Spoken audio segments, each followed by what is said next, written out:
The Shroud of Turin ignites passion and controversy whenever it is discussed. Is it or isn't it the burial wrapping of Jesus Christ? An artist produced the image on the Shroud of Turin in the 1200s to 1300s. If this is not from the 1st century, then it has to be an act of murder.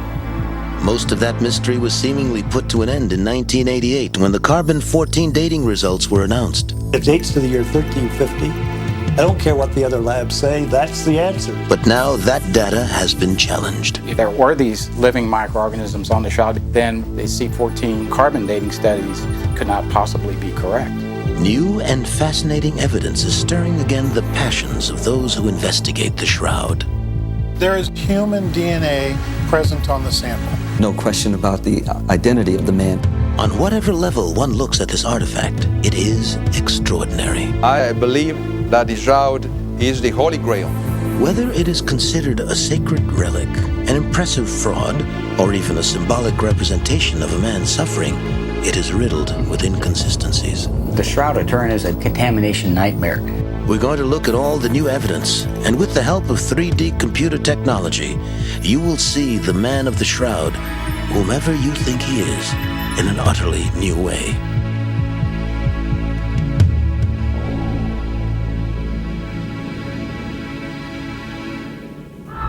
Jerusalem is a city where passions erupt frequently. Violence and fervent religious beliefs often go hand in hand. That was the case 2,000 years ago when the birth of Christianity was brought about by betrayal, conspiracy, and murder. 30 AD. Jerusalem is an occupied city. The Jews are harshly ruled by the Romans. The Passover has brought thousands here to celebrate the way God miraculously broke the back of an ancient Egyptian empire that had oppressed the Jews. The Jews hope for a similar miracle with the Romans, and tensions run high. Into this volatile situation comes a young rabbi from Nazareth named Jesus. He preaches a radical message, which makes the religious authorities nervous. Many of his followers have proclaimed him to be the Messiah. Those in charge are determined to stop him from spreading his message any further. According to the Gospels, events take a dramatic turn when one of Jesus' own followers betrays him. Jesus is arrested. He is brought before Caiaphas, the high priest, and accused of heresy. This is a serious offense. The Roman authorities get involved, and Pontius Pilate, the Roman governor, decides to play a sly game of political cat and mouse with Herod, the nominal governor of Israel. Jesus is dragged back and forth across the city between Pilate and Herod until his fate is decided. He is beaten, shoved, kicked, and finally scourged.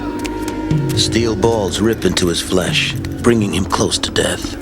He is revived, only to have a crown of sharp thorns jammed onto his head. A large crowd calls for his death.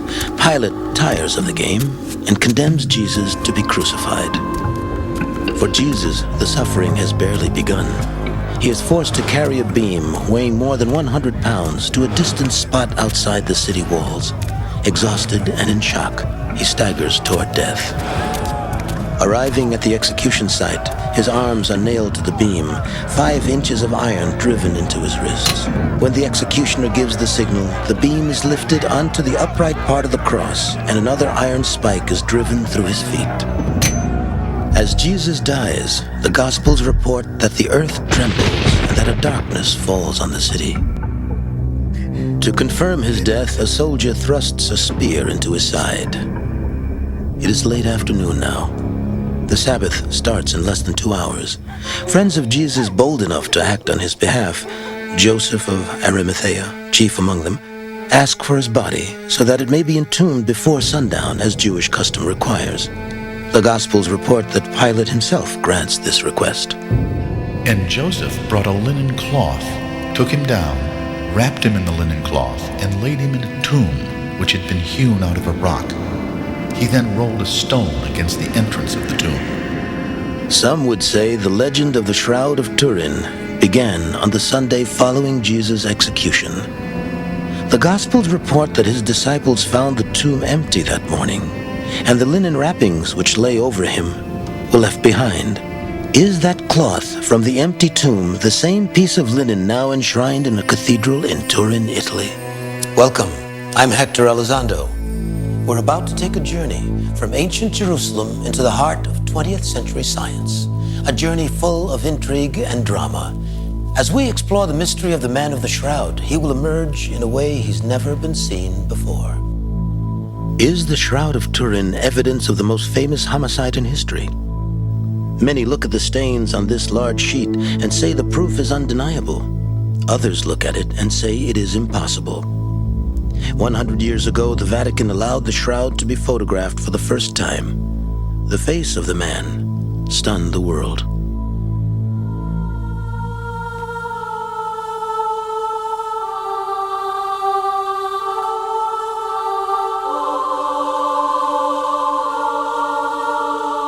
"33 years later, Giuseppe Enrier photographed the shroud again, hoping to get details missed in the earlier photographs.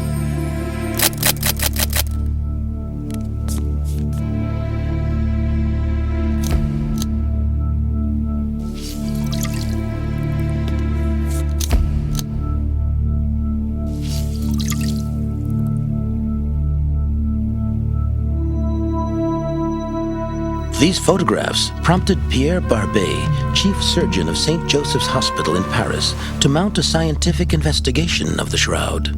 I am, first of all, a surgeon, and I was quite ready to deny the authenticity of the shroud if the wound disagreed with anatomical truth. Barbet was particularly intrigued with the mechanics of crucifixion. On the left wrist, there are two principal flows of blood which have emanated from the wound of the nail. These two flows diverge slightly, forming an angle of about 5 degrees.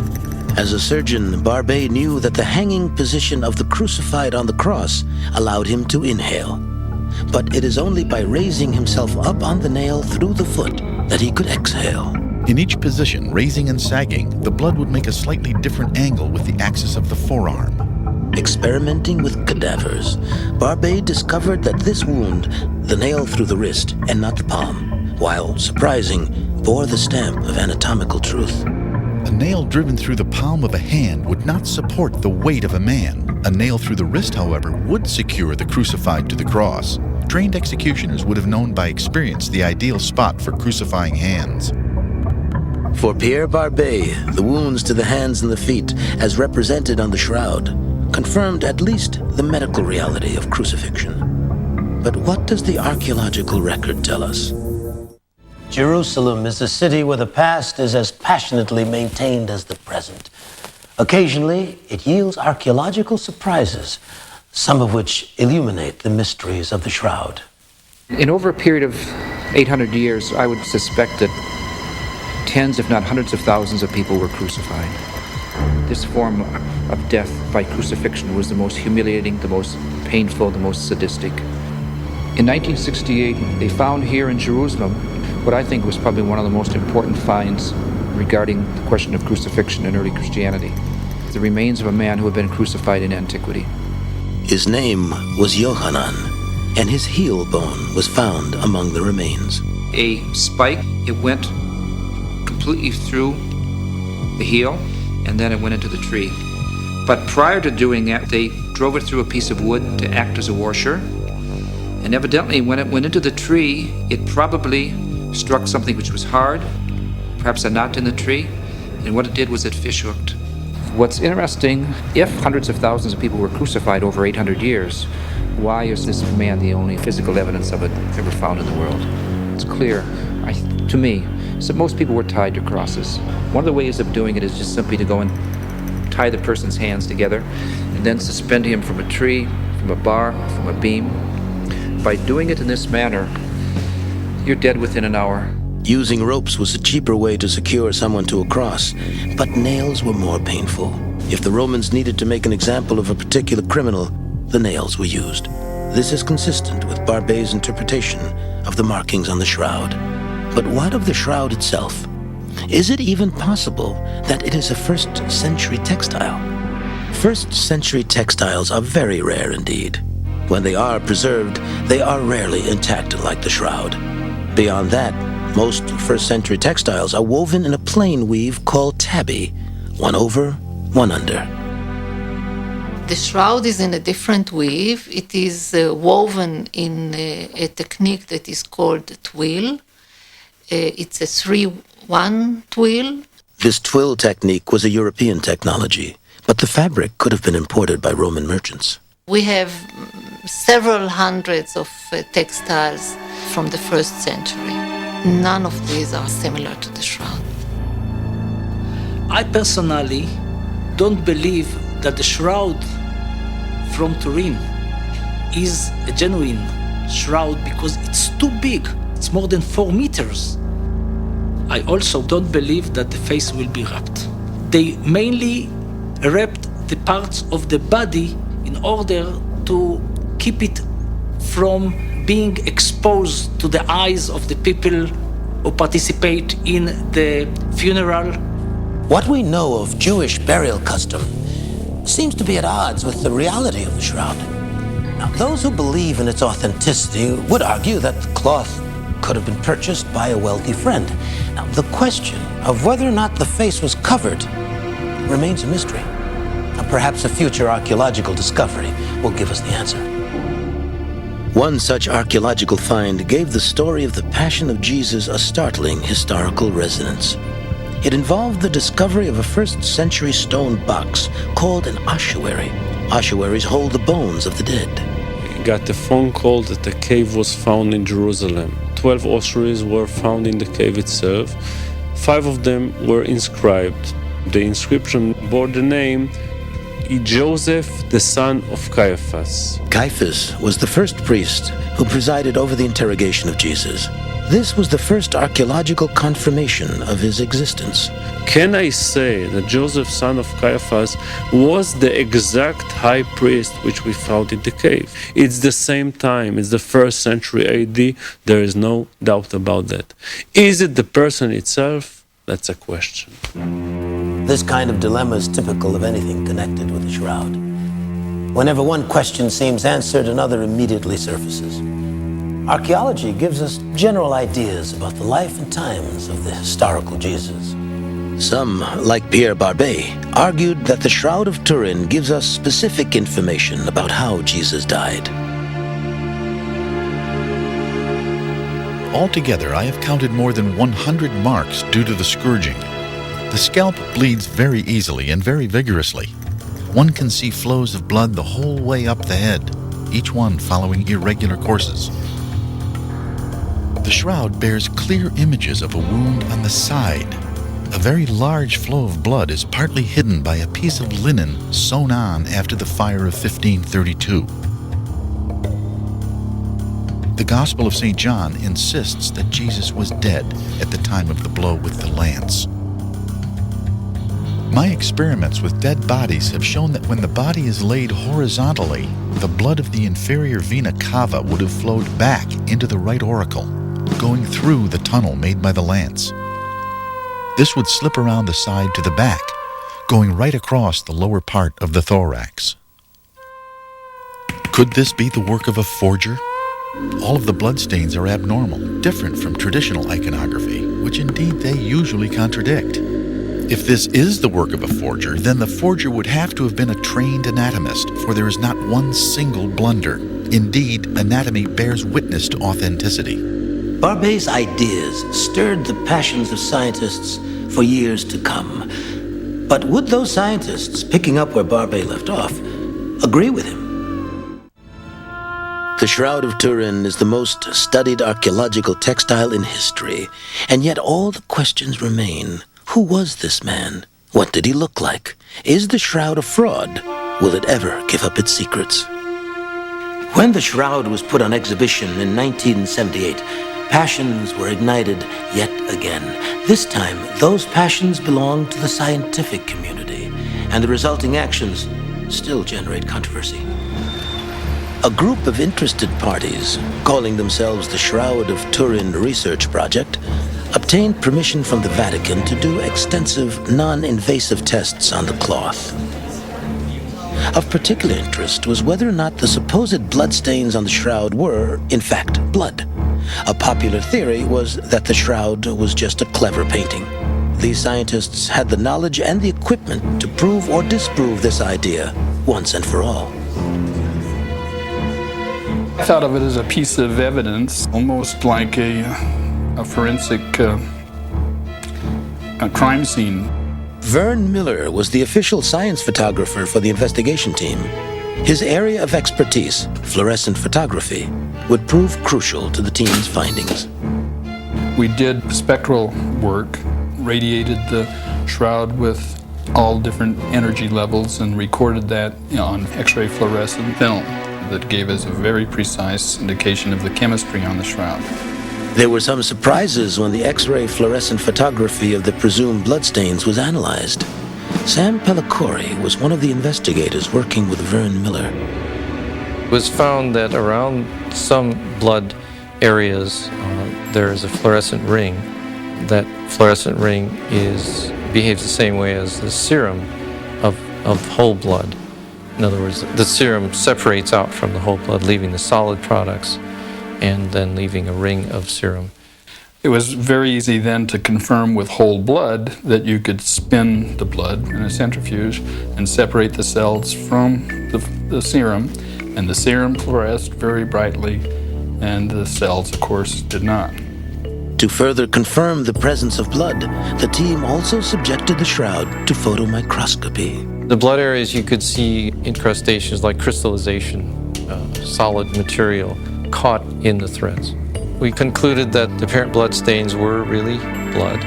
There was considerable excitement when the 1978 investigative team released data that seemed to confirm the presence of blood on the shroud. Then, in 1988, blood samples were secretly lifted from the shroud by Giovanni Rigi di Numana with the thought that they would eventually be tested. Then we took 2 to 3 small samples of blood from the occipital area. And this was in line with the proposal from 1978. In October 1994, Dr. Victor Tryon began DNA testing on those very blood samples at his lab in Texas. That blood was present on the shroud was generally accepted. Whether or not it was human blood was still in debate. Dr. Tryon would answer that question. I received 2 samples. The question we would try to answer was, is human DNA present on the sample? The answer to that question is yes. Both samples gave us a signal for a fragment of the human beta-globin gene. The beta-globin gene is a sequence of DNA that encodes for a human blood protein. The next question is, whose DNA? Is it somebody from this century? Is it somebody from last century? Or is it somebody from 20 centuries ago? Dr. Tryon found very degraded DNA. While Tryon doesn't say that this proves it is ancient DNA, he will say that it is consistent with that supposition.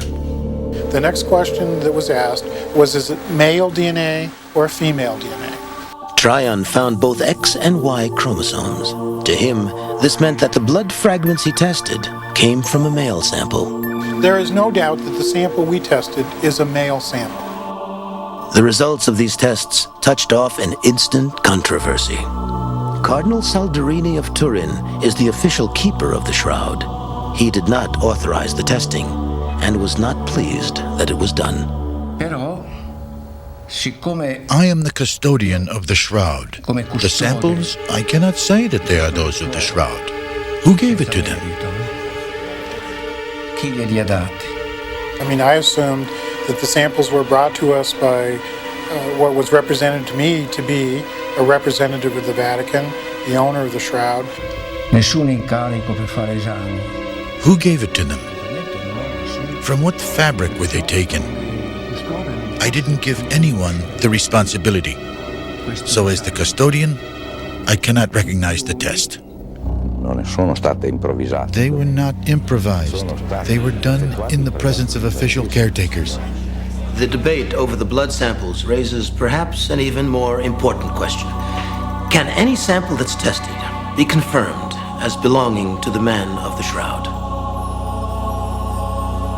Over the centuries, thousands of people have left their DNA on the shroud by touching it, kissing it, and caring for it.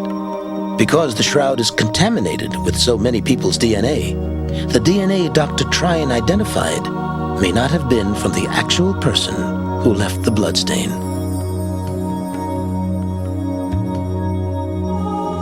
Scientific consensus is that at least 12 different samples taken from various blood-stained areas on the shroud would have to be tested to confirm that the DNA truly belongs to the man wrapped in the cloth. There is another cloth that many believe came into contact with Jesus at the time of his death.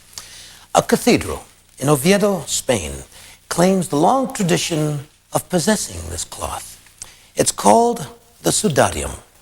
It is the face cloth mentioned in John's Gospel. If the blood on this cloth could be tested and compared with the blood on the shroud, many questions could then be answered. The connection between these two pieces of cloth was first suggested by an Italian priest who saw a similarity in the pattern of the bloodstains on both. Dr. Alan Wanger agreed and found a way to compare the two images. We developed our polarized image overlay technique and found astonishing similarity between the bloodstains both on the facial area as well as the back of the head on the sudarium when compared with those on the shroud. This technique allows Dr. Wanger to lay one image on top of the other and then to switch back and forth between the two for a comparison. We found approximately 70 bloodstains on the facial area and about 50 on the back of the head, which are congruent between the sudarium and the shroud. To get a real match, there would have to be detailed matching up the DNA between the blood on the two claws, but this has not been done yet. As compelling as Dr. Wanger's visual evidence is, it is not hard science.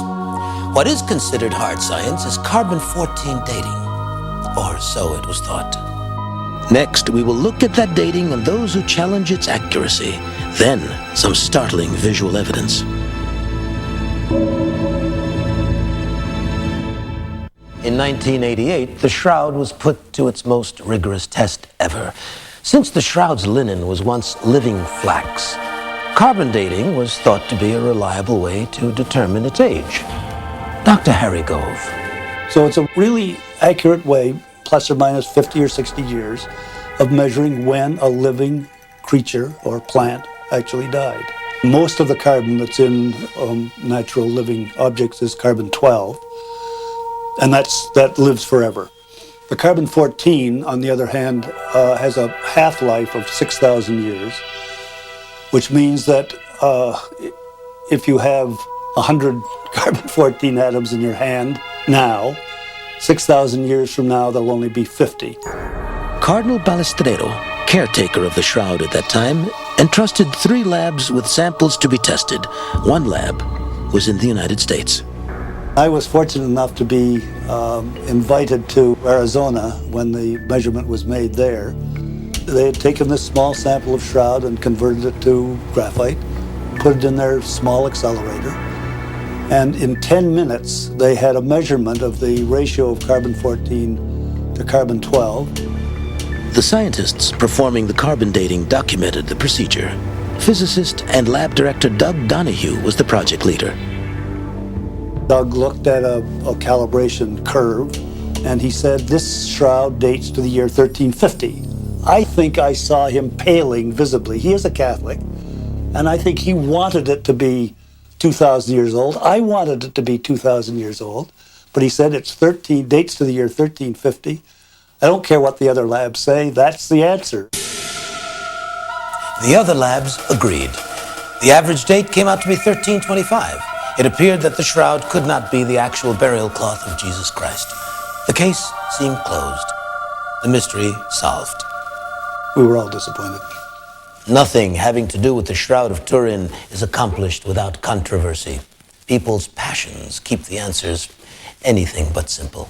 Recently, doctor and amateur archaeologist Dr. Leonisio Garza Valdez discovered microorganisms, bacteria and fungi living on the shroud. These organisms have been producing a biological coating on the shroud's fibers for centuries and are still producing it today. The bacteria are still alive. I have cultured them. We have classified them. It certainly was exciting to know that there were these living microorganisms on the shroud, because we knew right away then that the C14 radiocarbon dating studies could not possibly be correct. The microbiologists argued that the carbon date of 1325 was in reality an average of the ancient linen, the bacteria, and the fungi. The radiocarbon labs, however, stand by their results. Without a training in microbiology, they couldn't possibly know what they're doing. I don't think it's going to change the date by 1,300 years. It could be a few hundred years, but that's still to be proven. But I think it's something that really should be looked at more closely. Someone who took a microscopic look at the shroud was Swiss criminologist and botanist Max Frey. He was interested in what was trapped in the fibers of the linen, hoping to prove that it came from the Holy Land. Frey took sticky tape samples of the shroud in the 70s and claimed to have pulled out 57 different types of pollen, some only found in and around Jerusalem. Since then, however, Frey's claims have been challenged. Pollen may preserve for 2,000 years or even for longer period if they, for instance, get buried in lake bottoms or in pit bogs. But normally, pollen that are exposed to the air get decomposed in very short time. Most pollen experts agree that a fabric that has been exposed to the air as often as the Shroud of Turin has is unlikely to retain many original pollens from its source area. On top of that, my investigations showed that the most common pollen grain during that period was olive. In Frey's samples, not even 1 grain of olive was identified. The question of whether or not there is ancient pollen on the shroud is typical of the conflicting evidence about this artifact. From carbon-14 dating to an evaluation of the archaeological facts, there simply is not a consensus about the shroud's beginnings, unless we look to the historical record. If the man of the shroud was Jesus of Nazareth, then what happened to the linen in the 1300 years between the crucifixion and its first documented appearance in France? Now, some see a circumstantial trail told through religious writings, royal inventories, and eyewitness accounts that track the shroud from Jerusalem to Europe, but this is only a theory. The shroud enters the historical record in the 1350s. From that time until now, there is little doubt about who owned it or where it has been. We do know quite a bit, more than one would suppose, about Geoffrey de Charny, the first owner of this shroud.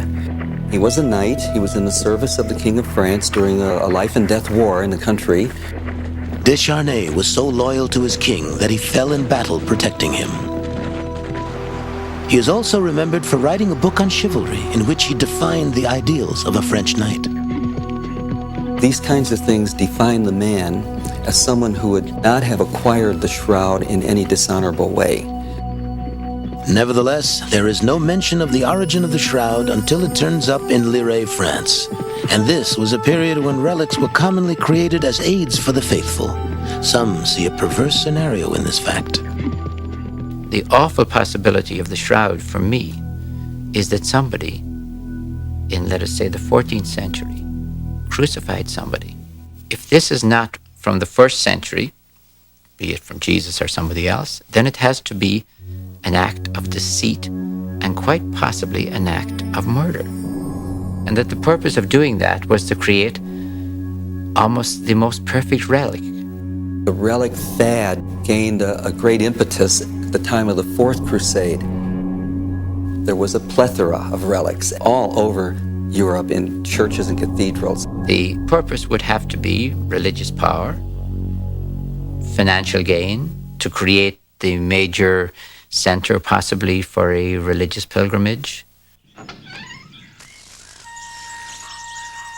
Each site of a relic was considered to be a site of a pilgrimage, and there were indulgences to be obtained by going and praying and seeing the relic and making that journey and performing that hardship.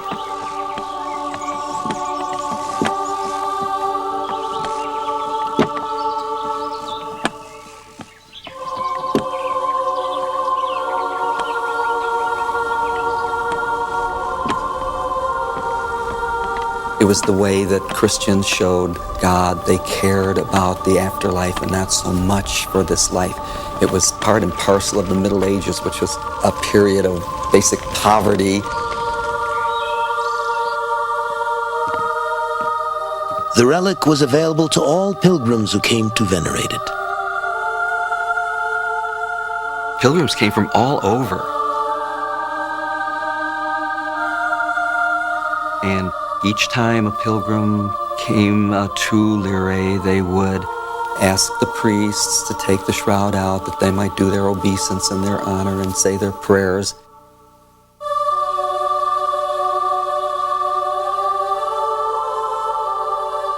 And touch it and kiss it and place their personal objects like crucifixes upon it, which would give them a kind of a second-class relic and a memento of their trip, of their pilgrimage. Then they might feel it was entirely proper, to leave some alms there as a contribution to the church.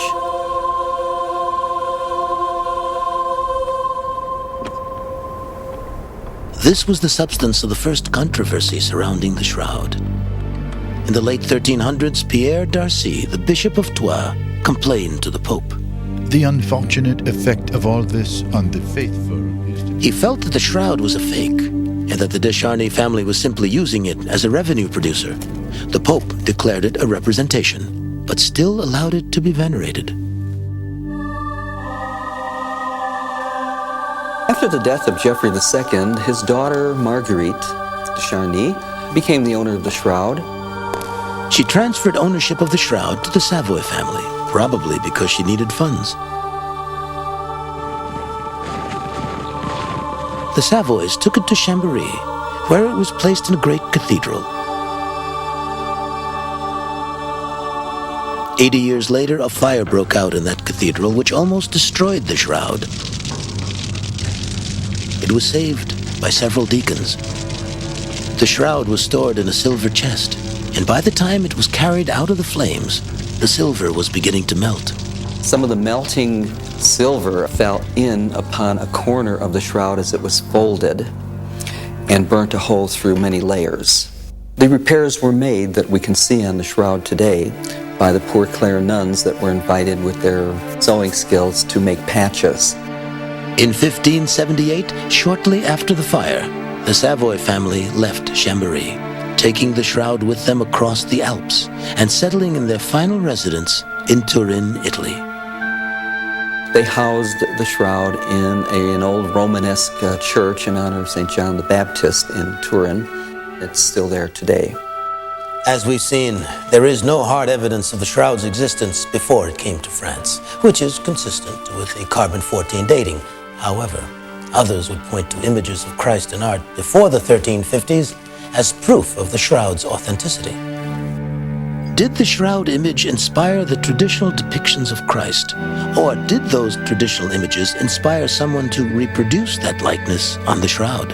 My wife Mary and I have been studying the shroud image since 1979. So we've studied literally thousands of images from the early centuries, comparing them with the shroud.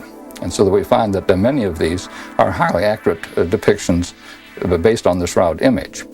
Dr. Wanger believes that this early image, dating to the year 550 and called a Pantocrator, was inspired by the man whose likeness is on the shroud, and thus the inspiration for the majority of Christian art. When we examined the Pantocrator icon, we were able to identify almost 250 points of congruence between the shroud image and the Pantocrator image. Once an image takes on set characteristics in the collective consciousness, it tends to perpetuate itself. This is undoubtedly the case with the face of Christ, whether inspired by the shroud image or not.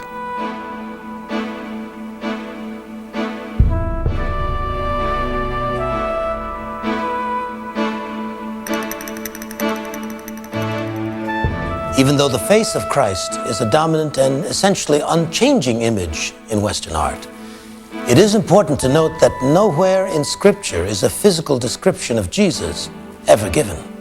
There is nowhere that Jesus is described because mostly first century people would have found that quite irrelevant. It's a reflection of the fact that the first century Christians were far more interested in what he taught, how he died, how he rose from the dead, what he represented, what he did, than they were in what he looked like. That is a 20th century preoccupation. 20th century technology provided a new way to see the man of the shroud. In the 70s, the Voyager spacecraft sent information about the surface of other planets to Earth that computers converted into relief maps. This same technology was applied to the surface of the shroud. Using cardboard strips, a three-dimensional relief map was then constructed of the shroud image. Coming up, 3D computer graphic imaging finally reveals the man of the shroud.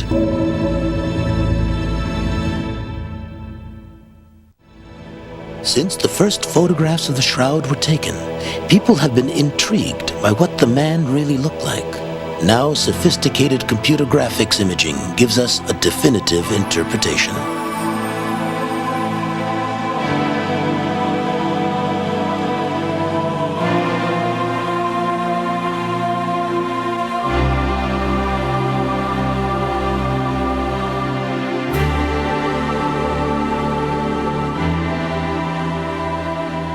The image of this man and how his likeness was imprinted on the cloth is still the abiding mystery. It was this mystery that the investigative team set out to solve in 1978. They made an astounding discovery.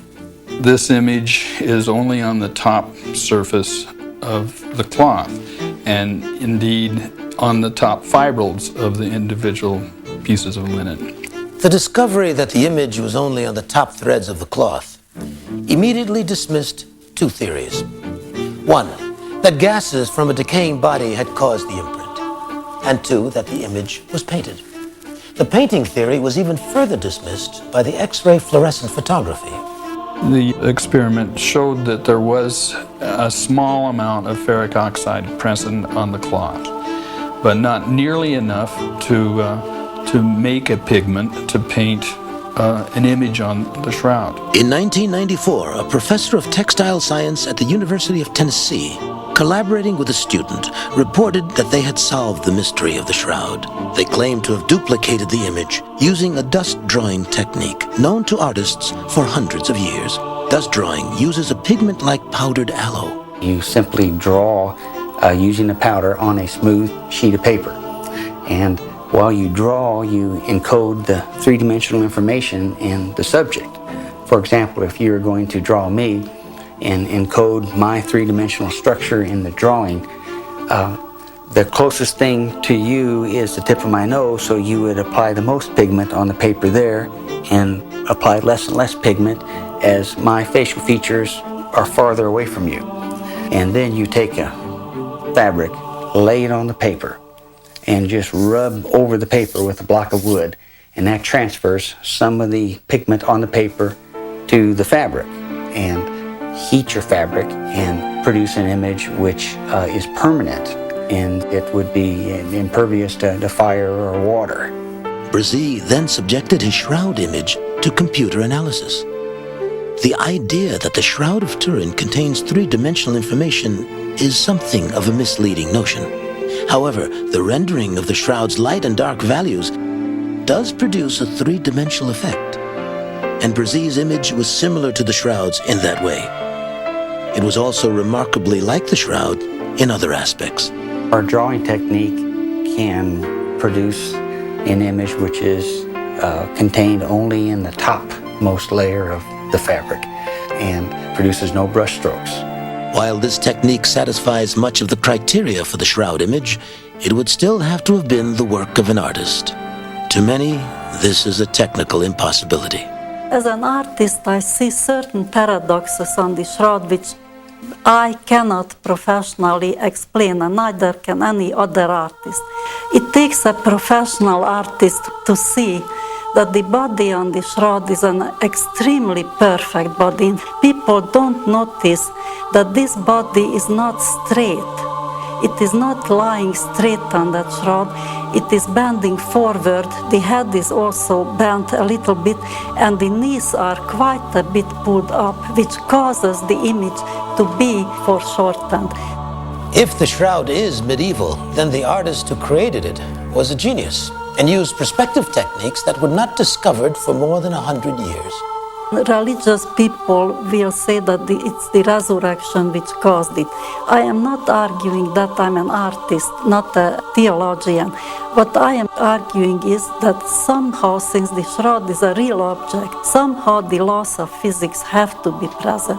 Stephen Mattingly would argue that it wasn't the laws of physics which created the shroud image, but the laws of microbiology. You've got a wonderful setup for the growth of microorganisms, because you have the serum and blood and body sweats and everything else that was present at the time of crucifixion.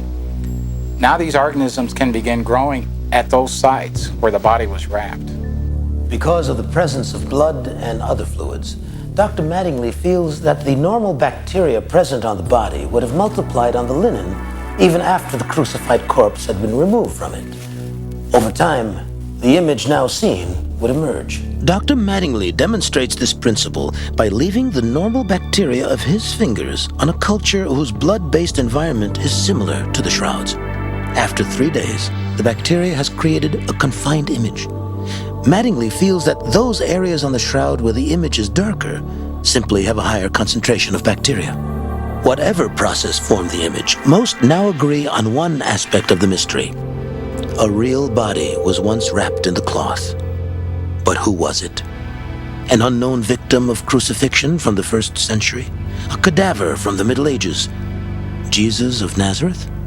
Even though there have never been definitive answers to these questions, the shroud has achieved a special status in the hearts and minds of the faithful. At the very least, it has always been a powerful reminder of the Passion story. In fact, copies of the shroud were painted on public buildings so that the faithful would remember.